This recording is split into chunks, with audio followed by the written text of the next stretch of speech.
Assalamualaikum warahmatullahi wabarakatuh.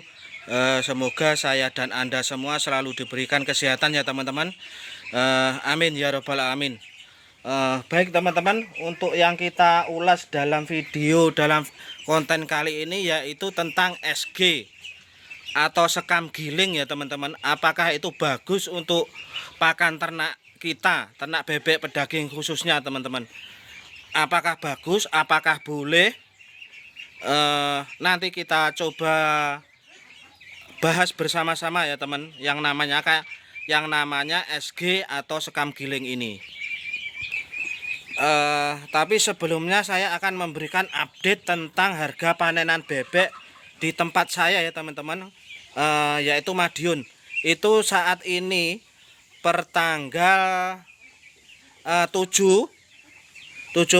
Februari itu harganya antara 24.000 dan 25.000 teman-teman. Antara kedua ring itu antara 24.000 sampai 25.000 per kilogram, dimana ini adalah termasuk turun teman-teman harganya. Nggak tahu apa penyebabnya turun, mungkin akibat cuaca yang begitu mendung terus, hujan terus, sehingga orang-orang atau itu cuaca yang hujan terus, mendung terus, sehingga orang-orang untuk keluar jajan atau makan daging bebek khususnya itu berkurang, mungkin teman-teman ya. Terus warung Purnama pun jadi warung Purnama itu warung penyet-penyet di pinggir jalan itu loh. Itu jadi kalau pengunjung sepi kan juga otomatis daging bebek yang dijual kan penyerapannya kan juga sedikit. Jadi seperti itu mungkin. Mengingat untuk bebek pun saat ini panenan bebek itu tidak banjir, tidak sulit dan tidak mudah, jadi stabil. Jadi mungkin itu akibatnya pengaruh cuaca. Ke pokok pembahasan ya teman-teman tentang SG atau sekam giling. Itu apa sih SG atau sekam giling itu? Itu adalah berambut atau sekam. Berambut kalau bahasa di tempat saya itu berambut atau sekam itu yang digiling ulang. Digiling, dihaluskan. Itu sudah menyerupai katul seperti itu. Dan itu untuk pakan bebek, khususnya bebek pedaging ya teman-teman. Untuk pakan ternak apapun itu saya kira kalau sekam giling itu tidak bagus teman-teman. Tidak ada gizinya, nanti malah akan menjadikan modal kita untuk beternak membeli pakan itu akan membengkak. Akan banyak keuangan yang kita keluarkan untuk beternak itu, salah satunya dengan diberi makan SG itu. Makanya sangat tidak dianjurkan atau tidak boleh sama sekali SG itu digunakan untuk pakan bebek. Baik untuk dicampurkan sekalipun, kalau saya tidak merekomendasikan ya teman-teman untuk dicampur SG ini, sekam giling. Wong teman-teman tentunya sudah tahu ya, wong namanya sekam giling itu berambut yang dihaluskan itu apa sih kandungan yang ada di dalamnya. Saya kira tidak ada itu, kalau dipikir secara logika dan rasa itu tidak ada. Wong namanya itu ibaratnya ampas ya teman-teman. Ampas itu artinya kan ibaratnya sekam giling itu ampas.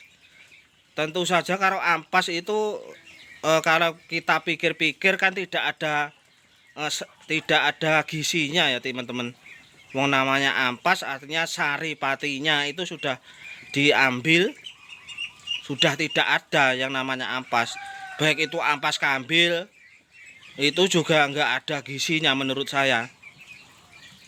Jadi saran saya, rekomendasi saya untuk sekam giling ini tidak usah diberikan ke ternak kita, tidak usah dibuat untuk bahan campuran pakan, percuma nanti nggak ada gizinya, justru kos kita, biaya kita untuk pembelian pakan akan membengkak, nanti FCR-nya akan tinggi seperti itu. Jadi tidak usah dipakai untuk sekam giling ini.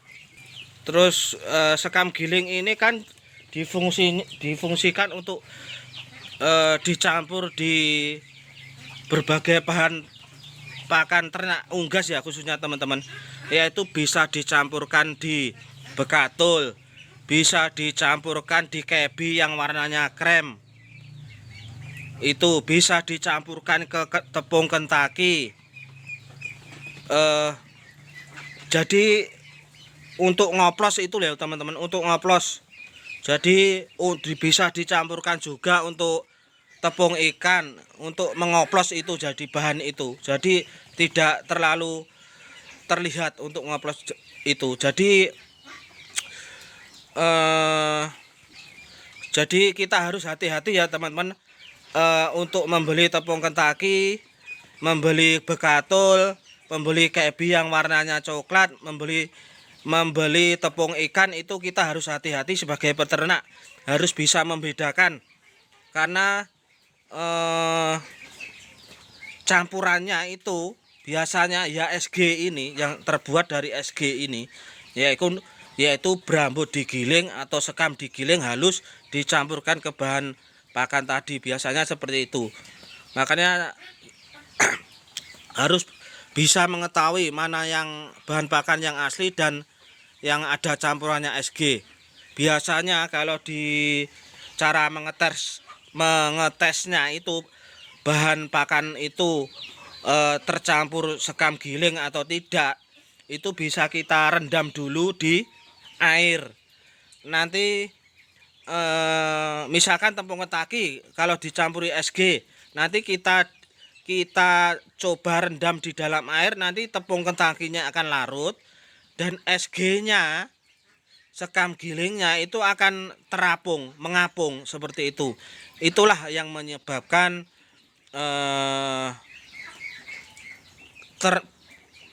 pertumbuhan ternak kita terhambat kurang cepat, itu ya akibat seperti itu, tercampurnya SG seperti itu. Katul pun juga demikian, cara mengeceknya sama seperti yang saya utarakan tadi, direndam ke air, ambil 1 genggam atau berapa untuk mengeceknya.